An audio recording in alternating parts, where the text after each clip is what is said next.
Hello and welcome to On New Paltz. I'm Jessica Clary. And I'm Rosalba Correo. Here are today's top stories. In international news, Mexican human rights investigators interviewed employees at an import car lot where the parents of 3 young Americans shot to death say they found their children's vehicles. A team from the National Human Rights Commission conducted interviews and took photographs at the property in downtown Matamoros on Tuesday. Pedro Alvarado stated that he found his daughter's Jeep Cherokee and son's Tahoe at the car lot after they disappeared on October 13th. In national news, Leslie McSpadden, the mother of 18-year-old Michael Brown, who died at the hands of a Ferguson police officer in August, is going to Geneva, Switzerland next month. McSpadden will speak about her son and other victims of police brutality in front of the United Nations. With little faith in the justice her son will receive, McSpadden will be accompanied by one of the family's lawyers, a handful of local activists, and human rights advocates in taking her son's case to the UN Committee Against Torture. This committee is dedicated in preventing torture, degrading treatment, and punishment around the world. Minnesota Vikings star Adrian Peterson will avoid jail time after reaching a plea agreement in his child abuse case. A judge agreed to the plea deal during a hearing Tuesday in Conroe, 40 miles north of Houston. Peterson was indicted in September for using a wooden switch to discipline his 4-year-old son earlier this year. The All-Pro running back was charged with a felony injury to a child and faced up to 2 years in prison if convicted. Under the agreement, Peterson pleaded no contest to a misdemeanor charge of reckless assault. If you drive buzzed, it could cost you around $10,000. You'll face major legal fees, major fines, and steep insurance penalties. You could lose everything. Buzzed, busted, and broke, because buzz driving is drunk driving. Hello, I'm Katie Bompancero. In local news, having trouble finding contraceptives? Don't worry, the RHSA has got you covered. The Condom Casino took place this past Thursday in the NPR as students flocked to the event. We spoke with attendees about the Condom Casino and why they feel it's so popular on campus. Let's take a look.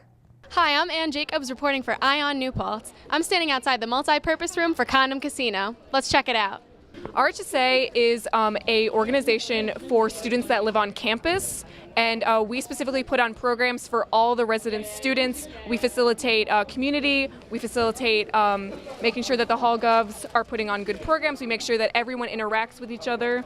We also advocate for students on the campus by doing things like advocating for handicap accessibility and snow removal in the winter. Right now, Condom Casino is going on, and for this event, we basically just have everybody. We give out bags, sort of like a starter bag of condoms, candy. We have scratch-offs for prizes. We have tickets for food, and basically you go in. We have about 20 different games set up, like blackjack, roulette, and other small like card games and dice games. And you basically just go around, you bet condoms instead of money, and you play a bunch of games, you meet people, you get a bunch of candy, a bunch of condoms, you might win a sex toy. It's just a lot of fun. Yeah. We ordered 15,000 condoms and about $200 worth of candy. I think it's like a fun way for people to get out there in like a safe environment and come aware, and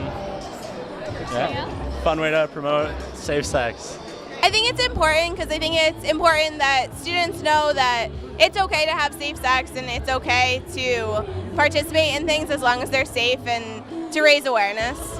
So in order to advocate for safe sex, for health, and for safety in general, we just want to make sure that everyone on this campus is prepared and is ready and has all the information that they need. I'm Ann Jacobs. Get lucky and play it safe, New Paltz. The annual Halloween parade took place last Friday in the town of New Paltz. Approximately 1,000 people came down to Main Street to celebrate the holiday. The event was co-sponsored by the Lions Club. Everyone who attended came out in their best costume for the night. Let's take a look. Hi, I'm Ann Jacobs reporting for On New Paltz here at the annual Halloween parade. We have thousands of people lined up on the street ready to come down. Let's take a look. The parade has been an annual tradition for more than 40 years now. Thousands of community members are drawn to Main Street to see the show. The parade started on Main Street and Mannheim Boulevard and ended at the Firehouse, where the Lions Club distributed candy and apples. So what are you guys for Halloween?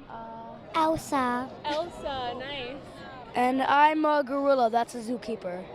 Cool. Okay. Very cool. What is your favorite part of Halloween? Being a Power Ranger. Okay, and what are your plans for the rest of tonight? I think I'm gonna go out to dinner with my friend. From everyone at On New Paltz, have a happy and safe Halloween. You can find the packages to these stories at WNPC-TV.org. Mail Call, the all-guy a cappella group on campus, is holding their annual Fall Call concert in Studley Hall tonight. The show will feature performing groups from other schools, such as the Smithereens of Smith College, the Clark Bars of Clark University, and Partial Credit of RPI. The event will also feature SUNY New Paltz' own The Sexy Pitches and Absolute a cappella. The event is scheduled to start at 8 o'clock p.m. Stay tuned for entertainment and sports.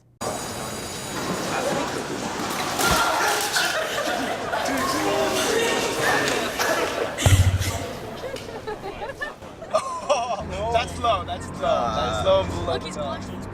Seriously.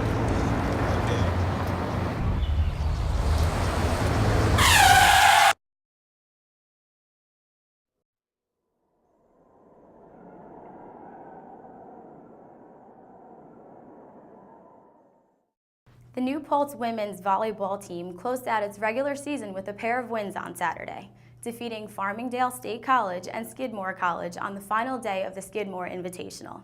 The team finished the event with a total of 3 wins and 0 losses as the Hawks defeated Union College in straight sets. Junior outside hitter Becca Borquist was named the tournament MVP, while sophomore middle hitter Morgan Rosler joined her on the all-tournament team. New Paltz rises to 29-5 overall and will host the 2014 SUNYAC tournament from November 7th to 9th as the top seed and regular season champion. Stephen Colbert announced that his final episode of his hit political satire program, The Colbert Report, will be airing December 18th. On the October 30th episode of his show, Colbert spoke to his audience saying, quote, "There's an even more important reason for you to buy my book, because on December 18th, my show is ending. I am taking a well-earned vacation, though I'm not sure where yet." Of course, the viewers knew Colbert would be replacing the late show host David Letterman, who's set to leave his post sometime in early 2015, while Larry Wilmore's The Minority Report will take over the post-Daily Show time slot starting in January. Upon his final broadcast, Colbert will close the book on 9 years and more than 1,300 episodes of his self-titled show. The SUNY New Paltz men and women's cross-country teams finished in 5th and 4th place respectively at the 2014 SUNYAC Cross Country Championships, held at the college at Brockport. The women's team averaged a time of 23:58 on the 6K course, while the men averaged a time of 26:48 on the 8K course. The Hawks had to fight a brutal condition during the meet with wind-driven rain in addition to occasional flurries, temperatures in the mid-30s. Seniors Mike Scher and Dave Lucas both garnered all SUNYAC accolades with their performances in the championships. Taylor Swift has broken up with Spotify. At the request of Swift and her label Big Machine, the music streaming application was forced to remove the 24-year-old's catalog from its library. Her new album, 1989, released last week, has never streamed on Spotify, though the single Shake It Off was the service's most played track before it was pulled.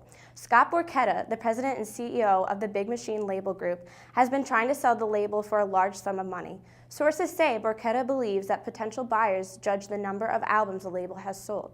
Borchetta believes that pulling Swift's music off of Spotify would create scarcity online and create a rise in CD sales and paid downloads. That's all for this week's news. I'm Jessica Clary. And I'm Rosalba Correo. Thank you for tuning in.